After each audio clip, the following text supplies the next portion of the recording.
अपने YouTube vlog के जरिए अर्चना पूरन सिंह अपनी पर्सनल लाइफ से जुड़ी बातें बताती रहती हैं। हाल ही में अर्चना ने उस दिन को याद किया जब उनका मिसकैरेज हुआ था। अर्चना ने बताया कि पति परमीत सेठी उनके साथ ठीक बर्ताव नहीं कर रहे थे, जिस वजह से उनके रिश्ते में दूरियां आ गई थीं। अर्चना शादी के शुरुआती 4 सालों में प्रेग्नेंट हुई थी, लेकिन उनका मिसकैरेज हो गया था। वो बताती हैं, मैं प्रेग्नेंट हुई थी, लेकिन प्रेगनेंसी को संभाल नहीं पाई। उस वक्त मैं एक फिल्म में काम कर रही थी और मेरा मिसकैरेज हो गया। ये मेरे लिए बहुत बड़ा सदमा था। मैं सच में माँ बनना चाहती थी और बच्चे को खोने का दर्द मुझे अंदर तक तोड़ गया। तभी परमीत कहते हैं कि अर्चना को इस दर्द से गुजरते देख उनका नजरिया बदल गया था। उन्होंने कहा, जो कुछ तुमने झेला उसे देखकर मुझे लगा कि हमें बच्चों की जरूरत ही नहीं है। मैं सिर्फ हम दोनों के साथ ही बहुत खुश था। डायरेक्टर सचिन पिलगांवकर की फिल्म ऐसी भी क्या जल्दी है की शूटिंग के दौरान अर्चना का मिसकैरेज हुआ था। इस अनुभव के बाद वो काफी डर गई थी।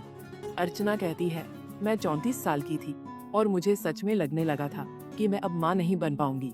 वहीं अपनी पहली सफल प्रेगनेंसी के बारे में बताते हुए अर्चना कहती है कि वो बैंकॉक में एक शो के लिए गई थी।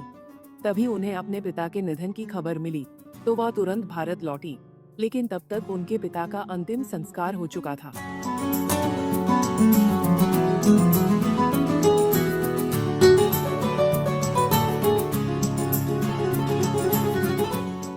इस सदमे के बीच उन्हें खाने की अजीब सी क्रेविंग होने लगी। अर्चना ने कहा, मुझे तब समझ नहीं आया, लेकिन मैं प्रेग्नेंट थी। प्रेगनेंसी के दौरान खुद को अकेला महसूस किया। उन्हें परमीत का साथ नहीं मिला। अर्चना कहती है, मैं बीमार थी, मिसकैरेज के बाद अपनी प्रेगनेंसी बचाने की कोशिश कर रही थी और वो फुटबॉल खेलने जा रहे थे। उस वक्त मुझे बहुत अकेला महसूस हुआ। वहीं परमीत ने अपनी गलती मानते हुए कहा, मैंने तुम्हें बिल्कुल सपोर्ट नहीं किया, मुझे कुछ समझ ही नहीं थी।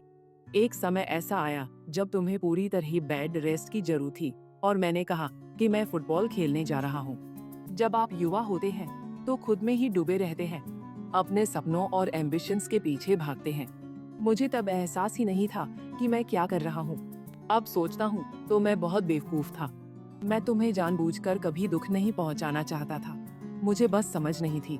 अर्चना कहती है कि एक माँ के तौर पर वो नहीं चाहती कि उनकी बहुएं कभी वो दर्द झेले जो उन्होंने झेला। वो चाहती है कि उनके बेटे समझे कि उन 9 महीनों में उन्हें खुद को भूलकर अपनी पत्नी के साथ खड़ा रहना चाहिए। अर्चना ने कहा, उस वक्त मुझे खुद को छोड़ा हुआ महसूस हुआ, लेकिन बाद में समझ आया कि ये सब जानकारी की कमी की वजह से था।